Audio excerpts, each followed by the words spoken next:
Hi everyone, welcome to the Audiophiles. I'm Steve Westman. Great show today. We've got Mazzy, of course, Tim from Audiophile Vinyl. And if you haven't, guys, please click on that subscription button. It helps my channel out a ton, helps me get other great fun interviews. I'm loving this. Thank you for all your support. Really appreciate all your support, all your feedback, all your comments. Keep it coming. And if you haven't, if you're in Vancouver, if you want to hit up the website, come to hificenter.com or come down to 433 Carroll here in downtown Vancouver for all of your high fidelity needs. You can see behind me, just got this in here. So some great stuff, great speakers, as you can see.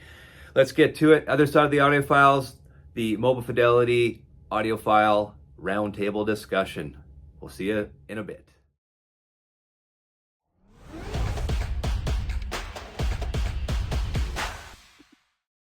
Hello, everyone. Steve Westman again for another weekly Mobile Fidelity Audiophile, an Analogue Productions Audiophile Roundtable.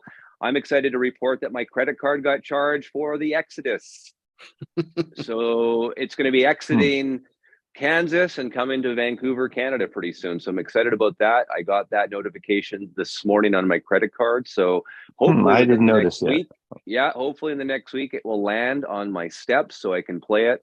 And see what all the hype is about, us and the 3,500 other people that get it. So I'm excited about that. How's everyone else this week? Mazzy, what's up?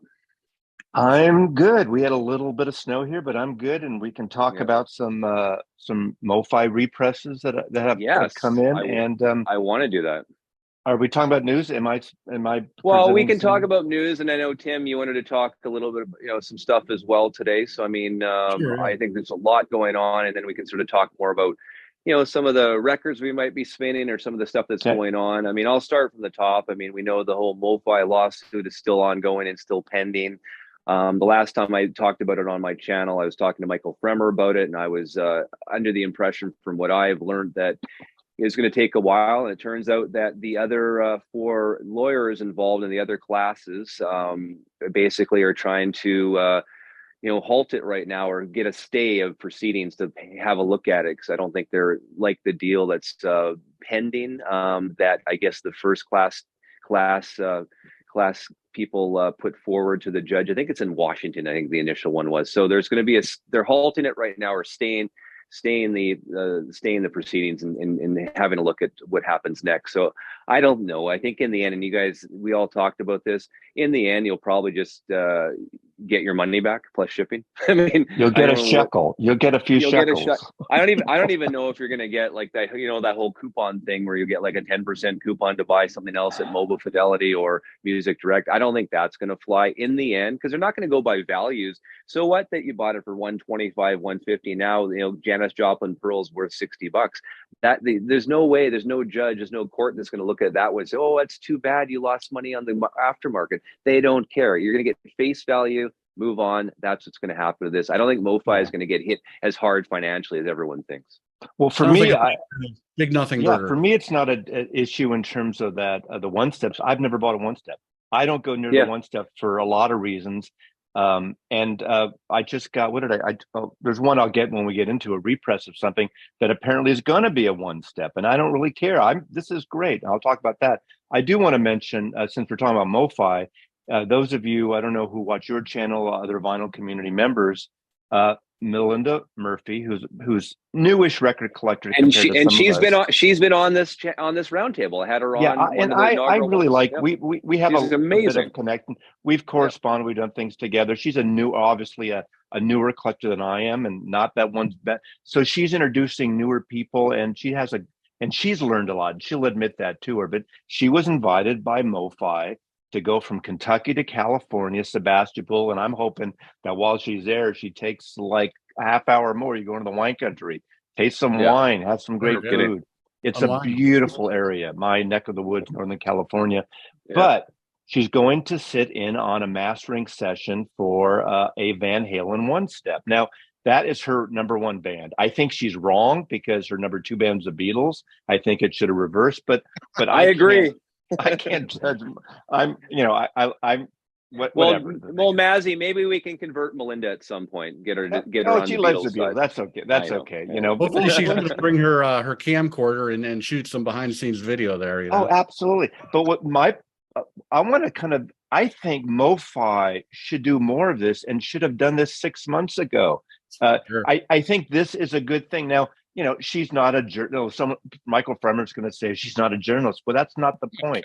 She's a fan who loves Van Halen, and she likes a lot of the MoFis, not every single one. I think like all of us, we like a lot of MoFis. There's, like, to me, any label, there's things you like, things you don't like. So all the power to them, but I think they should do this semi-regularly. Maybe they don't, because of the lawsuits and things, they don't want to dive into the hard hitting questions, but all the power to Melinda. It's so great that they're going to be, her and her husband going to go out there. And that is wonderful, because I will tell everyone that I have contacted Mobile Fidelity. I've talked to their marketing team, and I was wanting to interview maybe one of the mastering engineers or someone in MoFi, and they're still getting back to me, and they haven't said no, but I think because of the lawsuit, it's probably a little bit different for them. They just don't want it. They want to be careful. And I understand that. And they've been really open with me and nice. So, I mean, I can't say they haven't ignored me like other people have. So it's nice.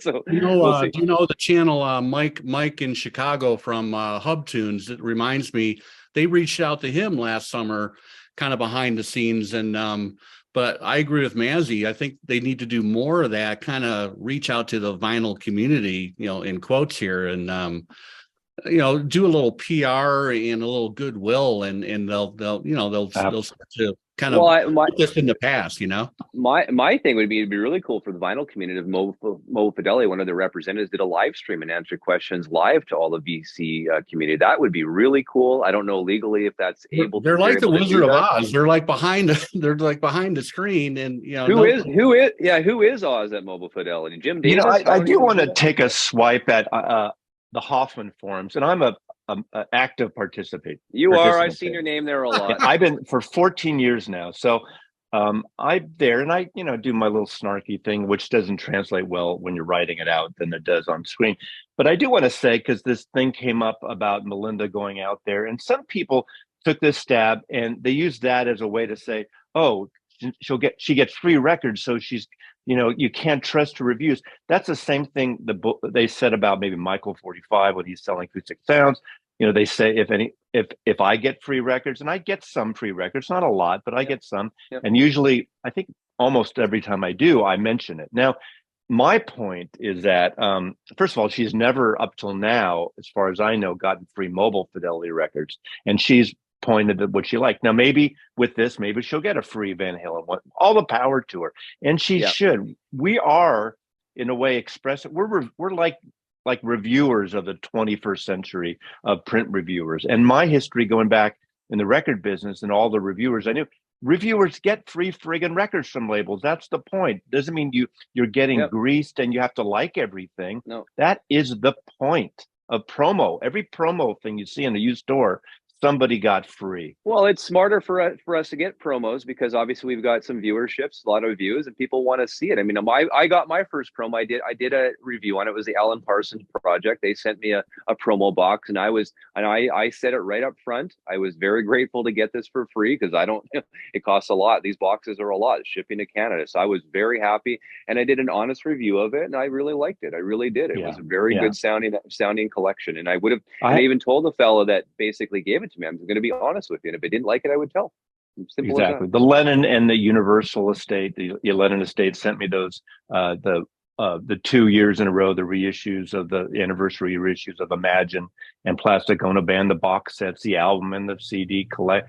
And first of all, they realize that I'm a Beatle fan, so why not? My audience, a percentage of my audience shows that. So not that I'm going to like everything, every little thing, but Yeah. And there's still rumors going, or I guess talk on the forums, and I know Mazzy and Tim, you've seen it, but will Analogue Productions still do a Led Zeppelin basically box or repressings on UHQR? I don't think it's going to happen. We're shaking our heads no. We'll keep saying, oh, Chad has the metal.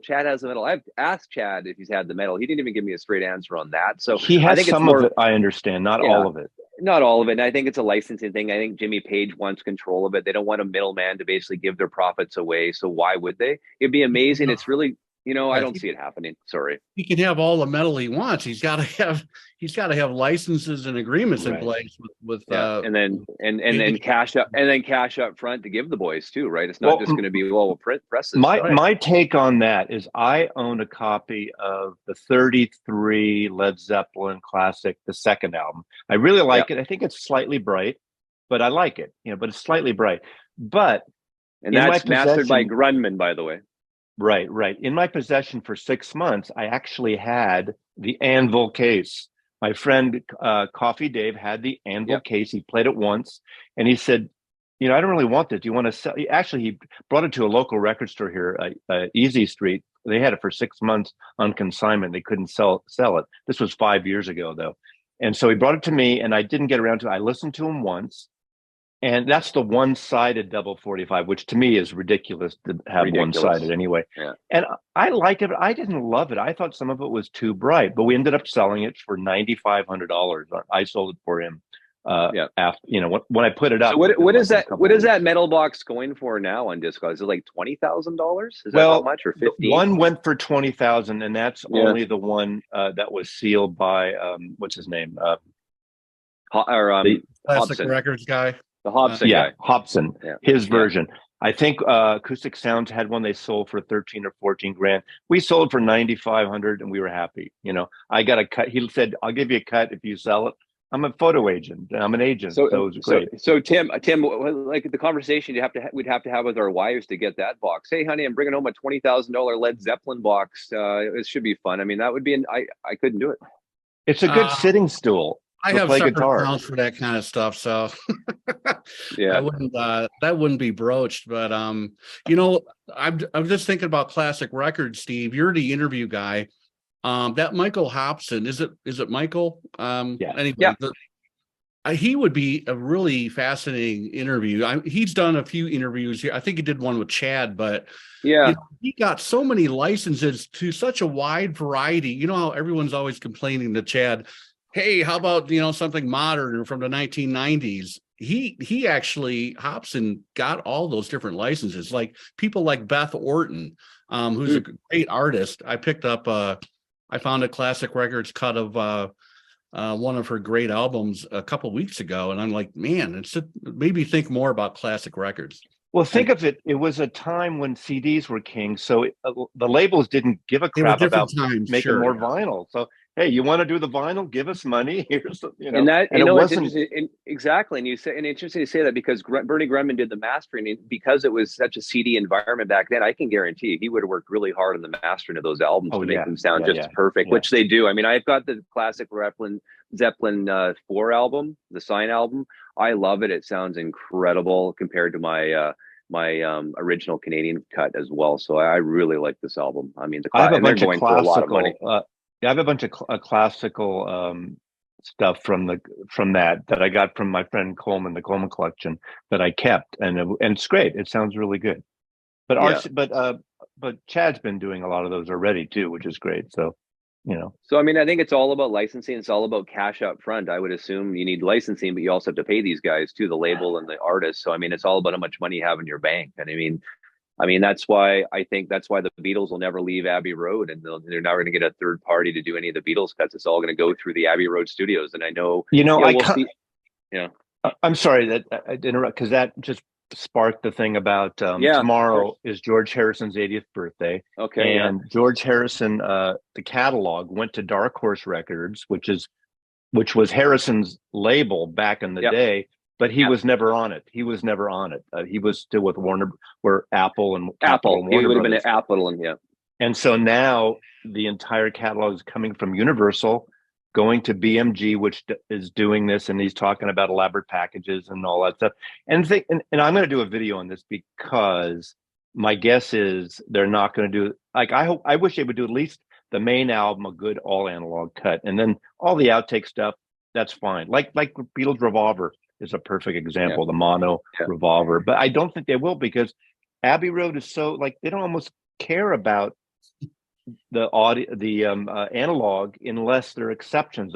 I'm still surprised they did the mono one all analog. Well, the and I'm Revolver. while talking to Miles Scholl, I mean, as you guys know, I interviewed him, and he basically said he was the one that pushed Abbey Road and the people involved to get that mono cut on there, the analog mono cut that Sean McGee redid. So yeah, Right. that was Miles who was pushing that, even though Miles is a half-speed digital mastering guy. And I don't know, Well, he's done a great job mastering this, the 50th anniversary stuff. I still think it sounds great.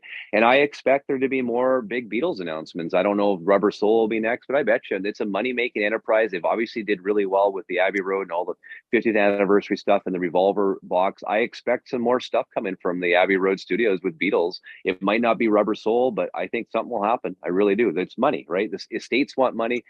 Paul wants money. Ringo, his kids want the money. So I can't imagine them just standing put on this one. There's a lot of business to be made. Why not? But Paul's getting some session work because he's on the new Rolling Stones record playing bass. Apparently, he's in the studio with the Stones. So. With Ringo, Ringo's playing drums, right? Well, actually, replacing Charlie, right? Or no? I heard Ringo was there, and then I heard the next day that Ringo wasn't there. So I don't know about that. You can't believe the internet, but I did read that Paul was going to be the guest bassist for the Stones. Yeah, he played on some at least one track. Yeah. I can't go see Paul McCartney live any longer just because the voice isn't there for me. It just doesn't have the magic that is when you listen to it on a record. But I mean, I do love what he does. He's still going out there at almost 80 years old and kicking it hard. I mean, it's pretty impressive. He can play some. He's a great musician. He's a great musician, and I love his overall. I love that he's out there and he's happy and he's excited to do it. And I like that. It's pretty cool. But for me as a fan, I like the old Paul McCartney voice. Maybe it's time for him to really. As we know, sorry, Mazzy. That's okay. All these guys, they're hitting 70, they're hitting 75, they're hitting 80. It's not going to be forever. If you haven't seen these guys, despite the diminishing returns on the vocals, by all means, you need to get out there and check them out because they're not going to be here forever. I saw them a year ago again, and I wasn't going to go. And three of my good friends who are in their 40s and one's 50, so they're much younger than me, had never seen a Beatle, especially Paul McCartney. We saw him at the new Amazon, it used to be Key Arena here. They were friggin' blown away. They were like, and I warned them about his voice, and his voice clips but they were blown away. And and I've seen him many times when he had a good voice, so I cringe a little more on some. But I wish he would think out of the box now, like do what he did with the Firemen, some of those. Do an instrumental record. Do some really cool. Do some weird shit album musically. Actually, I know that Egypt Station. I actually really enjoyed that Egypt Station record that he did. I thought that was really well done, and you can tell he put a lot of effort and work into that one. That was a really well done album. It was really enjoyed that one. It was very creative. It really went back to his rock and roll roots, and you could really tell in that album. I really enjoyed that one. That's one. If you're a McCartney fan, don't have it. Egypt Station, well done album. I know you have it, Mazzy, of course. I would expect, because Apple's a money-making venture, we're going to see more Beatles announcements, more Beatles stuff. Who knows if it will be Rubber Soul, but something will happen. I mean, how many more albums are left that need to be remixed by Giles Martin? Something's out there. Something has to be happening. Something has to be in the works. I mean, we'd be fools not to think so, right? Right. Are we showing records now? I just don't know what it would be. So I don't know. More news. I know Mobile Fidelity. I know you want to talk about some Mobile Fidelity represses, Mazzy, that you're excited about. Any more news that we've covered? I know. I mean, like I said, Exodus is going to be coming out pretty soon. I got my credit card has been charged, so I expect to see that shipped and see that pretty soon. And then, of course, ERC came out with the Doors self-titled. Now that's being shipped, or some people have it already, and some glowing reviews about the ERC's Doors self-titled. I don't know, Mazzy, you heard about that one or read about the that ERC title? Yeah, there was I'm not an ERC guy. I'll never in the million years want to buy one or buy one. And to me, I'm surprised. And I know people are reporting on they just are getting them now. And to me, the first Doors album is questionable because it's not the mono is, there's some issues with the tape and everything. Someone says there's distortion, but actually Steve Hoffman chimed in just today on that's baked in the tape, or at least the copy tape that they've been using for years. So it seems to me, even though it's going to be a great iconic album to own, I guess, if you're a collector, because screen cover and all that stuff. It seems an odd choice for someone who wants a great sounding version, a $450 great sounding version, from my take. I don't have it, so I'm not really a good one. Probably that's the retail price. There's only 150 of them available. I think they're probably $1,500 retail, or probably on a resale market right now. I would guess. I'm guessing. They're gone. I don't know anyone. I have no idea. I'm fortunate enough. I have a viewer that actually contacted me. He got one and will be sending it to me to review and compare with my other Bernie Grundman Vinyl Me Please edition that Grundman did a few years ago, and my Rhino Box mono that Grundman did in 2009, I think. So I'm going to do a comparison of those three. And didn't those have some digital steps to them because to fix them? Yes. Absolutely. Yeah. Bruce Bodnick would have worked with Bernie Grundman to basically, there's definitely a digital step. It was mastered digitally and then cut to vinyl. It sounds like that's a good use of a plangent process to kind of fix those problems. You would think so, right? I mean, that would be a great thing to see happen. I mean, we talked about it in one of our last shows about Springsteen and the plangent processes, and those albums sound great after the plangent process. So yeah, why not, right? Absolutely. Right. So let's look at some albums. I know MoFi, what do you have there? You got some cool represses you want to talk about. I want to talk about this. And that's available right now on the website, isn't it? Or yeah. They sell I it got again? this a few years ago, so I've had it. This is the obviously Bill Withers. I think it is the DSD cut. It sounds friggin' fantastic. But ironically, I'm helping this older gentleman kind of sell some of his records, and this was in the collection, and it was like a perfect, Columbia, if not original. It looks pretty good. It looks minty. Totally. And I actually ran it through the humming guru. The humming guru. because the humming ding. And I compared, and this sounds amazing. They sound slightly different, maybe a little more bottom here, but not much. Okay. I mean, if I had this, and I would never need this, but it's hard to get this. So this is really great, and I think a great price point. And the other one I got that I'm all in on the Miles Davis and Dylan things.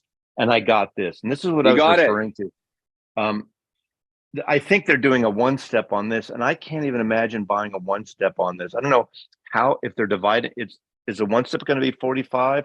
How are they going to divide this? They can't. It might not be. It might be a 33 one-step. No, but I can't imagine just to have a box and just to have their version of Clarity or whatever they call their vinyl. This sounds Neotech. It's a Neotech vinyl from RTI is what they're using. Okay, Neotech. But this sounds amazing. I love every single Miles MoFi except Miles Kind of Blue. I think that's the weak link, and I think the Analogue Production kicks it. But I like Silent Way is my favorite Miles album, and I love that one. Some people will quibble about Miles Smiles or a couple of them, but I like is it Jack Johnson? I like that one. That's my favorite. Oh one. Yeah. But I love this is a groovy record. It's funky and it sounds great. And I don't have an original. I have a 72, the Circle of Columbia, whatever it's called, the ring around the world. I forget what it's called. Not the 2i. I don't know if this a 2i. It was 1970. I don't know if it was a 2i. Maybe the last year of 2i. I can't remember. No, I don't know. I think 69 was the last year. 1970. I've got a Bridge Over Troubled Water, a 2i. That came out. Well, then, okay. Yeah. I think 70 was the last year of the 2i's, and then 71 they went into the full circle, whatever. But this is incredible, and this is $60 for a double record. Nice. I mean, that is the sweet spot for audiophile. I think it's a great that's what deal. I love about it. I don't care if it's DSD, if it sounds great. Yes. I mean, if it's analog, wonderful, but if it's DSD and it sounds great. And all the Miles, it seems, I know you have a lot of the Miles MoFis. You seem to be raving about those ones. So definitely, they've nailed it.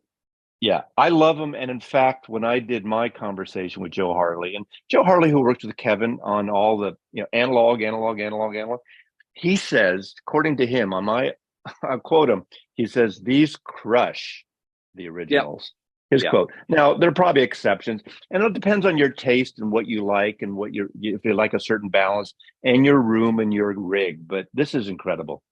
Yeah, I mean, that's the thing. The room is important. I mean, where you're listening, the speakers you're using, everything. I mean, everything, there's a lot of variables, but I mean, yeah, I have been very impressed with just the normal Mobile Fidelity cuts that I have. I mean, going back to the Dire Straits, I mean, finding out, that's obviously a digital cut, but I mean, it sounds incredible. And it did sound a little bit better than my Abbey Road cut that was done a few years ago, half speed. And that's when last year or 2 years ago when I did that video, I actually went out and said, look, I mean, Mobile Fidelity doesn't half speed master their albums any longer. And there's a few people that said, what do you mean? You're crazy, Steve. Of course they do. I said, no, they don't. And sure enough, they hadn't been half speed mastering for years. We found out from one of the videos that I did, it was 2013 or 14 when they last half speed mastered. I think it was like a Tony Bennett album or something like that. And then they just went to full speed after that. So I don't know why they did. I guess they thought it sounded better doing it at full speed. And here we are today.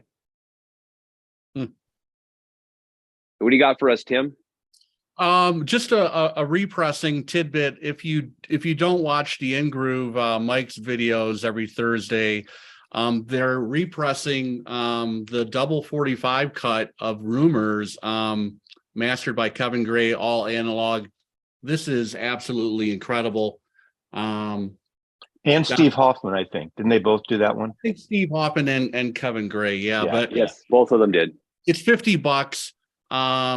If you've heard about this, these don't come around very often. They probably won't last long. I would jump on this. They're at In Groove, they're at Elusive Disc, Acoustic Sounds Project. I did a comparison video. I had the Super Disc, an original Canadian version, and that version there, and that version definitely came out much better. I mean, it had a little bit more dynamic bass. It didn't lose anything in the mids at all, and it sounded fantastic. And at the time, they were in repress, and you couldn't get them. I think they were on the Discogs or aftermarket, going for $100 to $150, per. So to get them for $50, this is a true analog recording. You need to pick it up if you're an audiophile, and if you love Fleetwood Mac and Rumors, this is the best sounding one out there. I have another quick thing. A couple days ago, I was record shopping. Just out of the blue, I found an original 92 Automatic for the People, and I was listening to this, and then I went to Discogs. This thing is median $170. I got it for $33, but I looked into Dead Wax, and it's a DMM. It's a direct metal mastered cut, and I started thinking about, I'm going to do a video on this, but some of the best records in my collection are DMMs, including this white album, this German 1985. It's a white pressing, but this is really cool. Anyway, there's so many direct metal mastered, great sounding albums. I think, some people used to poo-poo DMM cuts, but they're pretty interesting because they're removing an entire step. They're cutting right into copper. There's no lacquers involved. So right. I'm going to do a video on it, a little teaser. You would think maybe DMM would come back because there's only one lacquer company right now that can make these lacquers, right, for the pressing plants. Right. So DMM might be a good choice. I mean, my first DMM experience was in 1986. I got the original Paul Simon that was released, Graceland, was a DMM cut as well, and it sounds great to this day. I have a pretty mint copy of it, and it sounds just as good as the Ryan Smith cut that they did the anniversary edition. Yep. I'm curious how that sounds because Automatic came out about 4 years ago as a reissue, and that's the only one I have. And I'm curious. I have the reissue. Yeah. So I think Chris Bellman did the reissue, and I have that as well. But I put that thing on my turntable. This original pressing, just the soundstage is incredible. The imaging, I haven't done an A/B with the reissue, but then I started looking at the comments on Discogs, and everyone's just like blown away by this thing. And if you can find one, the problem is now I don't think there's one less than $200 on Discogs, and they're hard to find. And I don't know what this record shop was thinking. They had a price at $33, and I did a quick check at a Dead Wax, like, this looks like an OG. I'm going to bring this home, and then I started researching. It's like, oh wow. Anyway. That's a nice find, eh? $35 turns into $150. That's it. Now everyone's going to watch this, Tim, and you're going to be out crate digging for REM Automatic for the People original. So that's right. I'm actually going to go do that after. I'm going to go to the record store. I don't see it. I never see that in the store. Damn it! Except for the reissues. It's hard to find. REM's hard to I'm find. all in. Really I'm is. all in on REM, and after me too. After that album, they get very difficult to find all the later period REM albums. So right. Yeah, and MoFi cut a couple of the REM albums years ago as well, which are very expensive to buy in the aftermarket. I think $200 or $250 and up right now for a couple of those different crazy prices right now. And that, speaking of crazy prices, it's the Beck C change on MoFi. I saw that in the Mobile Fidelity buy and sell Facebook page.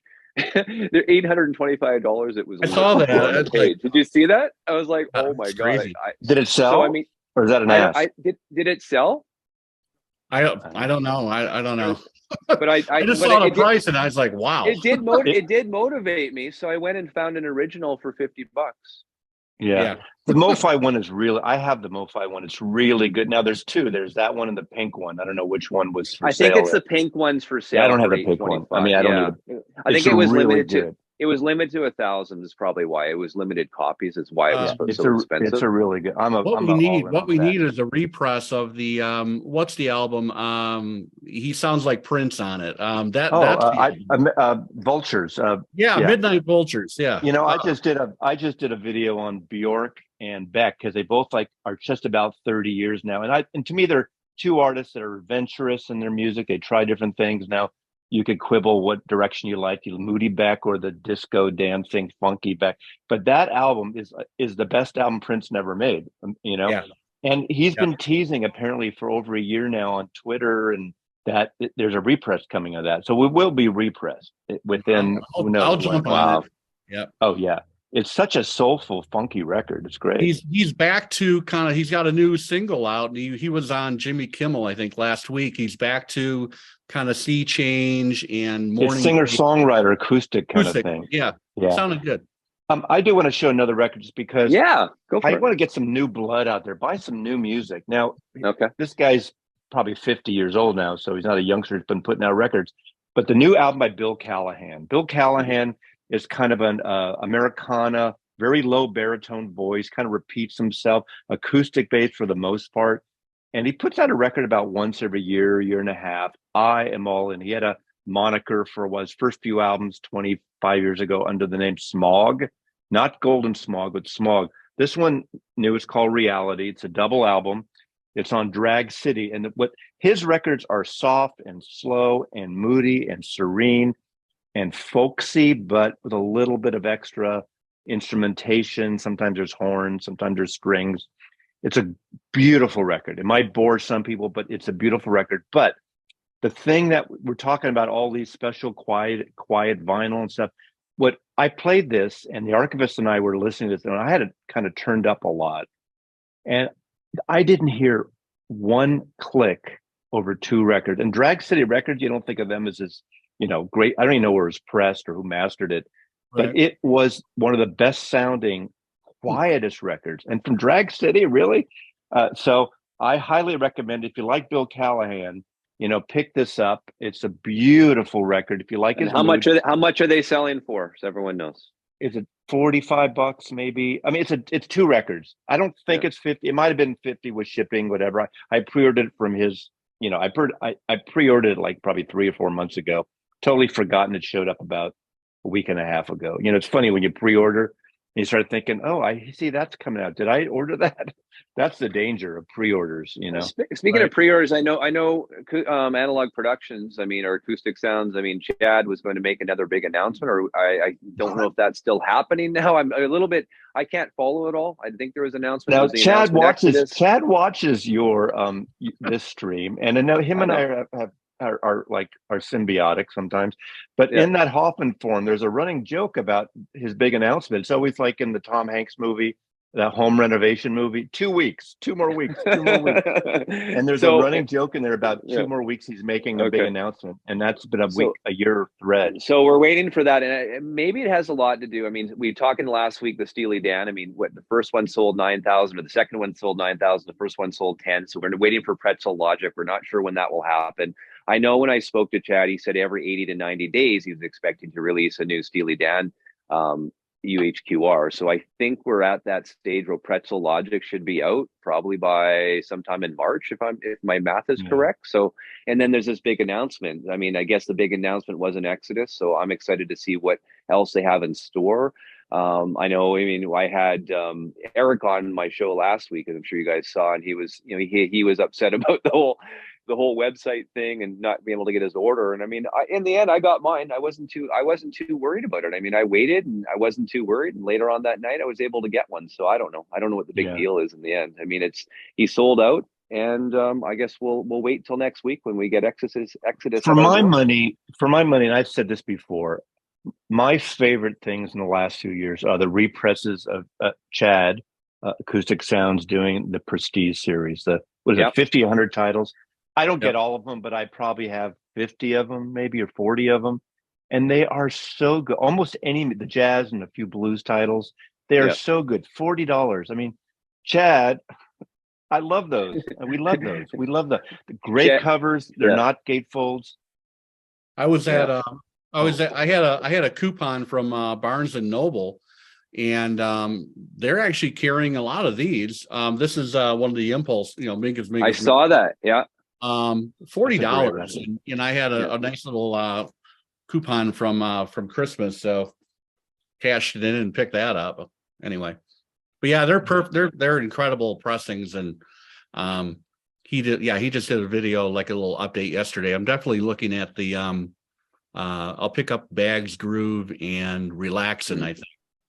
So I like the fact now I don't feel as rushed to buy anything, like as worried any longer. I mean, I've done the FOMO videos, we talked about that, but I mean, it's so nice to just be able to breathe and then say, okay, do I want this? I don't have to rush into it, other than, of course, Exodus. That was a little different. That was a true FOMO thing for everyone. But every other record that is out there now, even MoFi, there's some time to breathe. You can decide which ones you want and go back and check prices. So I'm liking this now. I think we're really back to pre-COVID times. I really, truly. You can wait to hear other people's take on them, what they thought of them, Well, you get to see all the videos of everyone. Yeah, people you trust, all the people that we watch, all their different videos and reviews. It's actually really nice. And then I make a decision that way. So it's like, okay, he likes this, or Mazzy likes this, or Tim likes this. I'm going to go grab one.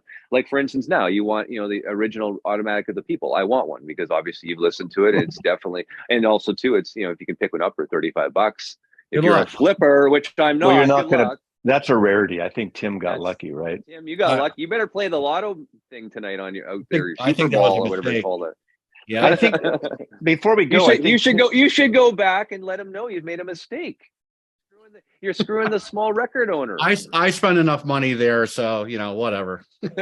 I think last time Tim was here, he was talking about his shelving system and stuff, and I did see that shelving company do like a promo shout out.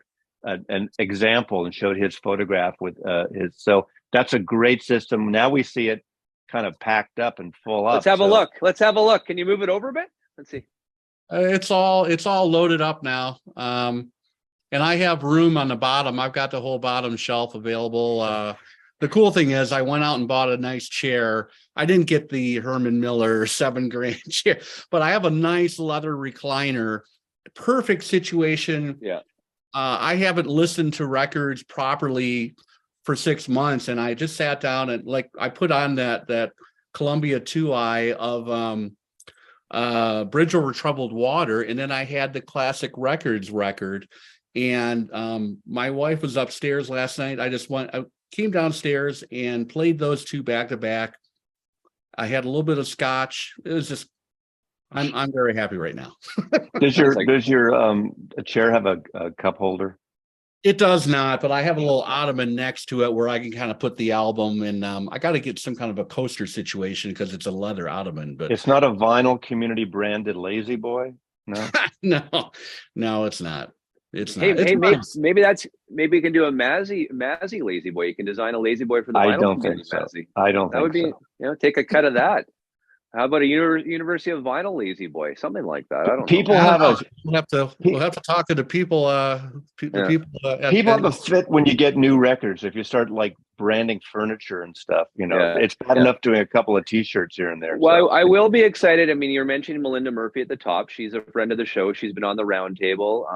Lovely time talking to her, and I'm excited because I know Van Halen's her favorite album. So her to go out there and to be able to watch a mastering session of the Van Halen album, I'm really happy for her that I heard that, and I want everyone to watch that. You know, I guess is she doing a video on it or something? I would assume so. Well, she did a video that said she was going, so we don't know when that is happening. Okay, if it happened or if it's happening or. Okay.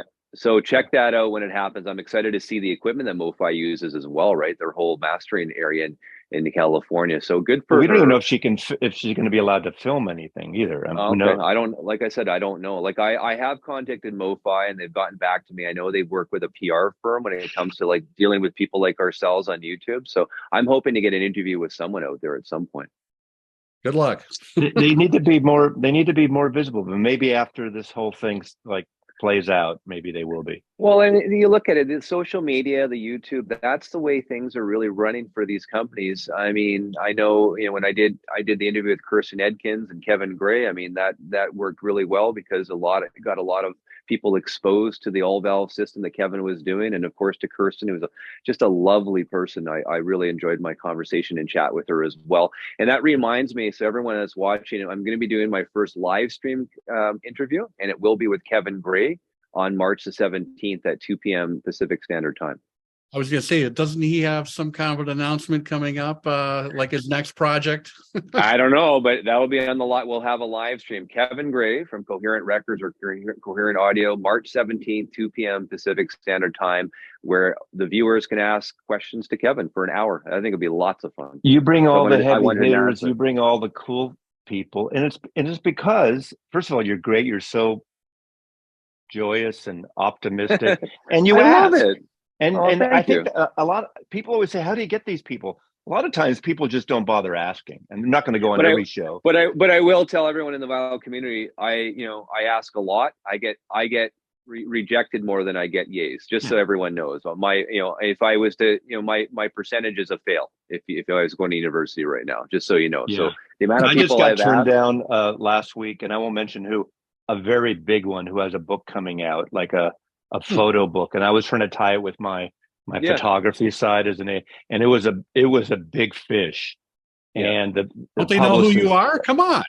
Yeah. Well, exactly. I said, do you know who I've been a photo agent for 37 years. I have 26,000 subscribers. Do you know what? Yeah. No, but I think these people, I love to interview more people. I think, they know what to expect. I'm not gonna just not give them easy questions, but I think they know what to expect in my interviews and they're ready to do it. So I've got some other people lined up, but Kevin will be my first live chat. I'm excited about that, where the viewers get to talk to Kevin and ask questions as well, which I think is gonna be really cool. I know he's really excited about it. So March 17th, 2 p.m. Pacific, I think it'll be really fun. You might want to bring someone in behind the scenes to help moderate it in case there's like questions. If you have someone like, I found in those kind of things, well, because it's hard to talk and look, and I've done those things. And anyway. Yeah. Well, I did practice because I knew this was going to happen. So I've done some live streams already just to practice that. So I've got a pretty good handle on it at this point. I think I've heard say, Norman, are you out there, Norman? I'm on the air, Norman. Yeah, please help me. I need your help, Norman. Norman, brother? Yeah. So no, I think we'll see Beatles stuff in this year in 2023. There's going to be something will happen. Obviously we got a big announcement from Analogue Production, Acoustic Sounds still in the works. We got more Steely Dan. 2 more weeks. Chad, 2 more weeks. We know you're watching. 2 more weeks. We'll get Asia at some time this year, which I'm excited about. I'll definitely do another shoot out of Asia. Like I keep saying, Tom Port actually was nice enough and kind after I did his interview. Again, I got a record from Better Records. I didn't have to pay for it. A mint copy of his best copy of Asia out of all the ones, which he would retail for $700 on the site. He promoted it to me to do a review, which I will, and I'll do an honest one. But I'm actually waiting for the Asia UHQR to do, because I've got an original Bernie Grundman AA. I've got the AB that Tom Port gave me. I've got I think it's the Back in Black version that Universal Studios cut out. You don't have a Monarch or you don't have an early Monarch. I have the Mobile Fidelity. I have a Mobile Fidelity as well. I have an early original, but I don't know if it's a Monarch, but it's a bit crunchy. But of Asia? Oh, I'm sorry. I thought you were talking about No, yeah, Doors Asia. album. No, Doors. Asia. I'm doing the Doors one as well once I get the Doors ERC. Right. But no, I'm talking Asia. I'm waiting. So like I said, we're talking about getting free records. I mean, I can tell you on two hands. I got the box set Alan Parsons from Alan Parsons record label, and I got Tom Port's Asia. So I thank you both, and I appreciate it. I really do. I appreciate it. Everyone that watches me, I love doing this. I'm pretty enthusiastic, and I'm pretty honest with my reviews, and I just love records, and I love the music, and I love talking to you guys. I think all of us, when we show old records, I get comments of people say, "Oh, I didn't know of that." Yeah. Nick Cave album or that whoever, and people go or check. I just showed a Quincy Jones album. Oh, that Quincy Jones. And 5 people said, "I'm going to go check it out now." I mean, it's not just new records either, or high. That's what Tim was saying. I think Mobile Fidelity needs to get in the game in terms of getting the vinyl community involved. I mean, Chad does it. I've interviewed Chad. Other people have interviewed Chad. Chad goes in these live streams. Chad's doing it the right way. He's getting people involved. He's being interactive. I mean, he's the face of the company. I think Mobile Fidelity doesn't have the face, right? They don't have that face yet. They need that public persona. That's right. all. Who is it? Jim Davis? Is it Jim Davis? Is it going to be the master engineer? Do they hire someone? Well, you got to be careful. It's got to be the hiring thing doesn't work. You got to be someone who is entrenched. Otherwise, it seems false. It's got to be I don't know who that is, but it's. I don't think maybe MoFi doesn't, because it's not like maybe they don't. Maybe they get people like ourselves and they get the master engineers on. We do more of these one-on-one interviews and they give us tours and all what they're doing with Melinda. I think that they're really trying to regain the trust of people. I think this is a good start for them, but what they did with Melinda, and hopefully they'll do that with other people in the vinyl community who have channels that get out to viewers and really help their brand out. That's how I see it, anyways. Yep. Is that your dog? In closing, I'm going to say your dog is hungry again, Tim. In closing, the 10 LP set, I have 2 LPs to go. I haven't had an issue. I've heard some people have a couple issues on the vinyl. I haven't. I'm all in on the Dylan bootleg, so nothing I can say now. It's taken so long to digest, so I haven't done a full review on it. But how much is the box? Tell us. It's the Fragments, which is the Time Out of Mind segment from the bootleg series, extra track, a remix of the original album that Daniel Lanois did, and the remix is one of the few times a remix bests the original. I don't mind the moodiness. Daniel Lanois, good Canadian boy, did the U2 albums. Did the original, but this he did 2 Dylan albums. This one kills it. And it was great when this came out. Whoa, Tim! How much is the box so viewers know if they want to buy it? How much is this going to set you back? Remember, was it $250 or $350? I don't remember. I think it was like $225. Okay, yeah. I think this is going to sell only on BobDylan.com. Can you? Yeah. Well, remember, and I did it a couple of years ago. I said, go out and buy the Bob Dylan mono box set. It was still on Amazon for $250. There's only 10,000 copies. And it was still for sale, and it finally sold out. Now it's $600 in Discogs. So this will be the same. I'm gonna name drop again about this. I got it like a week and a half late because I got it through the Dylan thing. It takes forever, but I got this one Saturday. I started getting these texts, and I hope I'm not embarrassing him, but texts from Joe Harley. Did you get the Dylan yet? He is such a huge Dylan fan. He goes, "Oh my God!" And he was raving about this box set for about an hour and a half with me. We were texting back, and I hadn't had it yet. So Joe Harley, everyone thinks I'm just as Roundtable. Yeah, he says everyone thinks I'm just as jazz guy, but I love Dylan. He loves the Dylan. That's pretty cool. There's a gold foil number on the back. I'm number 1613. On 2297. Limited to 10,000, right? On these ones. I think it's less than that. Is it 5,000? I don't know. I think it might be 5. I don't really care how many it is, but anyway, I'm a huge. He's my number 1 solo artist by far, and I'm all in on the bootleg series. I'm a big Dylan fan as well. Yeah. Well, let's leave it at that, gentlemen. Okay. Let's wait for this big announcement from Acoustic Sounds in 2 weeks. I'm on the edge of my seat. Okay. And then the next Pretzel Logic coming up. And of course, we'll get some Van Halen One Steps and Melinda Murphy doing a review hopefully soon. So until then, guys, this has been a wonderful chat. Take care. Stay warm. Here. Talk to you again. 2 weeks. Love you. 2 weeks. Love you. 2 weeks. Bye-bye. Yeah. Take care.